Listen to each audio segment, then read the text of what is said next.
আসসালামু আলাইকুম। এবার নির্বাচনে আরেকটা জিনিস প্রমাণ হয়ে গেছে যে ডক্টর ইউনূস অনির্বাচিত একটি সরকার প্রধান, এবং এই অনির্বাচিত সরকার তার নিজস্ব এজেন্ডায়, নিজস্ব প্রয়োজনে বা তার এই ক্ষমতা টিকে থাকা, ধরে রাখা, দখল করা এইসবের প্রয়োজনে সে পাকিস্তান প্রীতি ঘটিয়েছে। এবং যেহেতু ভারত আমেরিকার দিকে হেলা, ভারত আওয়ামী লীগের দিকে হেলা ছিল, বা আওয়ামী লীগকে এই ডক্টর ইউনূস তাদের সবচেয়ে বড় শত্রু হিসেবে চিহ্নিত করেছে বা তাকে ট্রিট করেছে, এই কারণে পাকিস্তানের সাথে ডক্টর ইউনূসের দহরমহমটা বেশি ছিল। বাংলাদেশে যতটা না ভারতের প্রভাব এখনো আছে, ভারতের সাথে বন্ধুত্বপূর্ণ সুহৃদপূর্ণ সম্পর্ক সাধারণ মানুষ চায়, তার কানাকড়িও পাকিস্তানের প্রতি নেই।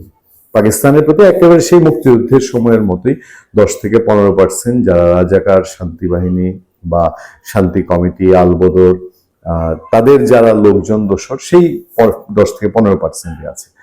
এবং এবারে নির্বাচনে সেটা আরো পরিষ্কার হয়ে গেছে। এবারে নির্বাচনে ভারত একরকম ওপেন সিক্রেট যে তারা বাংলাদেশে যে দুইটা চয়েস এখন বিএনপি এবং জামাত, তার মধ্যে তারা বিএনপিকে বেশি চাচ্ছে, কারণ তুলনামূলক জামাতের সাথে পাকিস্তানের যোগাযোগটা বেশি।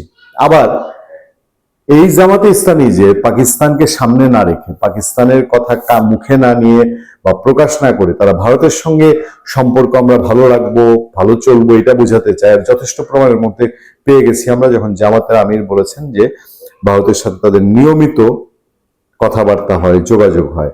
ভারতের গোয়েন্দা সংস্থারা যখন জামাতের আমিরের সঙ্গে মিটিং করেন, তখন এগুলো ঢাকা থাকে না। সেরকম একটি খবর আমাদের সামনে, যে খবরে এখন বলা হচ্ছে যে ভারতকে কতটা জামাত স্বাচ্ছন্দ্য বোধ করে। জামাতের ইস্তেহারে নেই চীন বা পাকিস্তান, ভারতের সঙ্গে বন্ধুত্ব চায় বাংলাদেশের কট্টরপন্থী দল, আর কি কি অঙ্গীকার। জামাতের ইস্তেহার নিয়েই এই রিপোর্টটা করা হয়েছে, বাট ইস্তেহারে এখানে হাইলাইট করা হয়েছে যে জামাতও যে পাকিস্তান বা চীনের কথা বলছে না, তারা বলছে ভারত। মানে এর নিশ্চয় গুরুত্ব আছে। বুধবার ঢাকার একটি হোটেল থেকে দলের নির্বাচনী ইস্তেহার প্রকাশ করেছে জামাতে ইসলামীর আমির শফিকুর রহমান। ইস্তেহারে বিদেশ নীতির ক্ষেত্রে ভারতের সঙ্গে সম্পর্কের কথা আলাদা করে উল্লেখ করা হয়েছে, ভারতের কথা আলাদা করে উল্লেখ করা হয়েছে, কিন্তু পাকিস্তান এবং চীনের কথা কিন্তু আলাদা করে জামাত বলছে না। বাংলাদেশের কট্টর ইসলামপন্থী দল জামাত বুধবার সন্ধ্যায় তাদের নির্বাচনী ইশতেহার প্রকাশ করেছে। সেখানে ভারতের সঙ্গে সম্পর্কের বিষয়ে কয়েকটি অঙ্গীকার করেছে, ভারতের সঙ্গে সম্পর্কের বিষয়ে কয়েকটি অঙ্গীকার রয়েছে, তবে তাৎপর্যপূর্ণভাবে আলাদা করে চীন বা পাকিস্তানের কোনো উল্লেখ নেই। মানে ভারতের সাথে সম্পর্কের কথা বলছে, বাট চীন পাকিস্তানের সঙ্গে না। ইশতেহারে মোট 26টি বিষয়কে অগ্রাধিকার দিয়েছে জামাত।